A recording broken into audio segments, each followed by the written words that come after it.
Mateus 13. Naquele mesmo dia, saindo Jesus de casa, assentou-se à beira-mar, e grandes multidões se reuniram perto dele, de modo que entrou num barco e se assentou. E toda a multidão estava em pé na praia. E de muitas coisas lhes falou por parábolas e dizia: Eis que o semeador saiu a semear. E ao semear, uma parte caiu à beira do caminho, e vindo as aves, a comeram. Outra parte caiu em solo rochoso, onde a terra era pouca, e logo nasceu, visto não ser profunda a terra. Saindo, porém, o sol a queimou, e porque não tinha raiz, secou-se. Outra caiu entre os espinhos, e os espinhos cresceram e a sufocaram. Outra, enfim, caiu em boa terra e deu fruto, a 100, a 60 e a 30 por um. Quem tem ouvidos para ouvir, ouça. Então se aproximaram os discípulos e lhe perguntaram: Por que lhes falas por parábolas? Ao que respondeu: Porque a vós outros é dado conhecer os mistérios do reino dos céus, mas àqueles não lhes é isso concedido. Pois ao que tem se lhe dará, e terá em abundância. Mas ao que não tem, até o que tem lhe será tirado. Por isso lhes falo por parábolas. Porque vendo não veem, e ouvindo não ouvem nem entendem. De sorte que neles se cumpre a profecia de Isaías. Ouvireis com os ouvidos, e de nenhum modo entendereis. Vereis com os olhos, e de nenhum modo percebereis. Porque o coração deste povo está endurecido. De mau grado ouviram com os ouvidos e fecharam os olhos. Para não suceder que vejam com os olhos, ouçam com os ouvidos, entendam com o coração, se convertam e sejam por mim curados.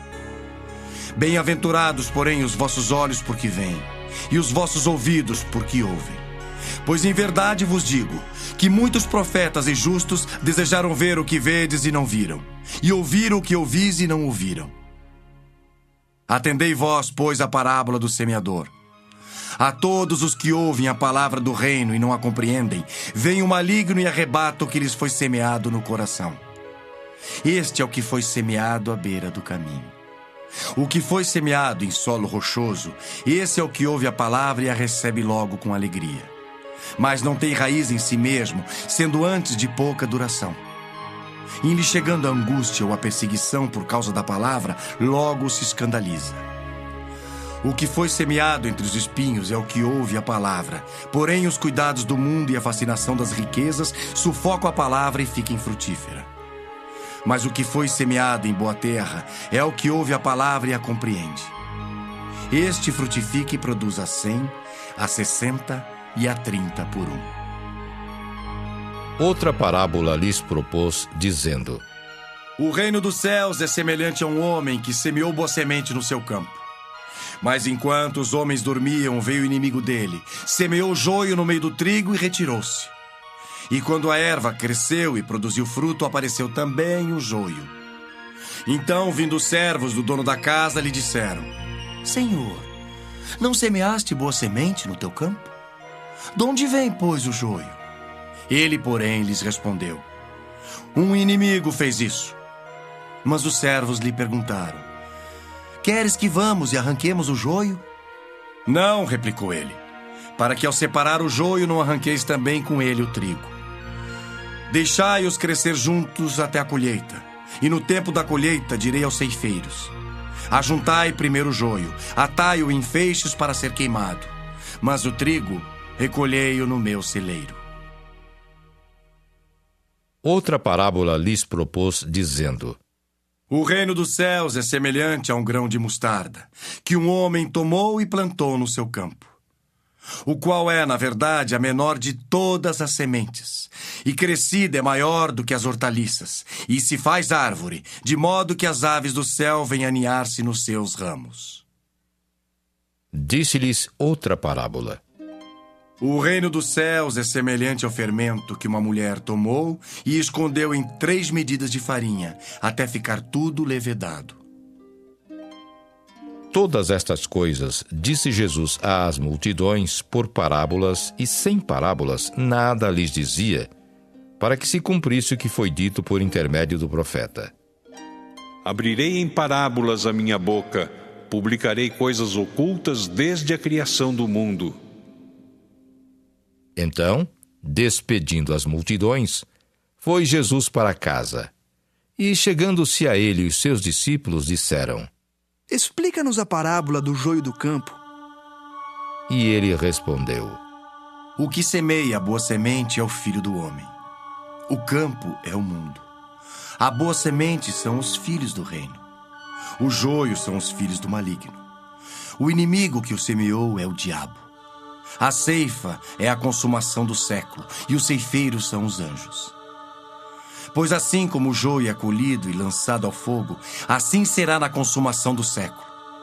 Mandará o Filho do Homem os seus anjos, que ajuntarão do seu reino todos os escândalos e os que praticam a iniquidade, e os lançarão na fornalha acesa. Ali haverá choro e ranger de dentes. Então os justos resplandecerão como o sol no reino de seu Pai. Quem tem ouvidos para ouvir, ouça. O reino dos céus é semelhante a um tesouro oculto no campo, o qual certo homem, tendo-o achado, escondeu. E transbordante de alegria, vai, vende tudo o que tem e compra aquele campo. O reino dos céus é também semelhante a um que negocia e procura boas pérolas. E tendo achado uma pérola de grande valor, vende tudo o que possui e a compra. O reino dos céus é ainda semelhante a uma rede que, lançada ao mar, recolhe peixes de toda espécie. E quando já está cheia, os pescadores arrastam-na para a praia e, assentados, escolhem os bons para os cestos e os ruins deitam fora. Assim será na consumação do século. Sairão os anjos e separarão os maus dentre os justos e os lançarão na fornalha acesa. Ali haverá choro e ranger de dentes. Entendestes todas estas coisas? Responderam-lhe: Sim. Então lhes disse: Por isso, todo escriba versado no reino dos céus é semelhante a um pai de família que tira do seu depósito coisas novas e coisas velhas. Tendo Jesus proferido estas parábolas, retirou-se dali, e chegando à sua terra, ensinava-os na sinagoga, de tal sorte que se maravilhavam e diziam: De onde lhe vem esta sabedoria e estes poderes miraculosos? Não é este o filho do carpinteiro? Não se chama sua mãe Maria e seus irmãos Tiago, José, Simão e Judas? Não vivem entre nós todas as suas irmãs? De onde lhe vem, pois, tudo isto? E escandalizavam-se nele. Jesus, porém, lhes disse: Não há profeta sem honra, senão na sua terra e na sua casa. E não fez ali muitos milagres, por causa da incredulidade deles.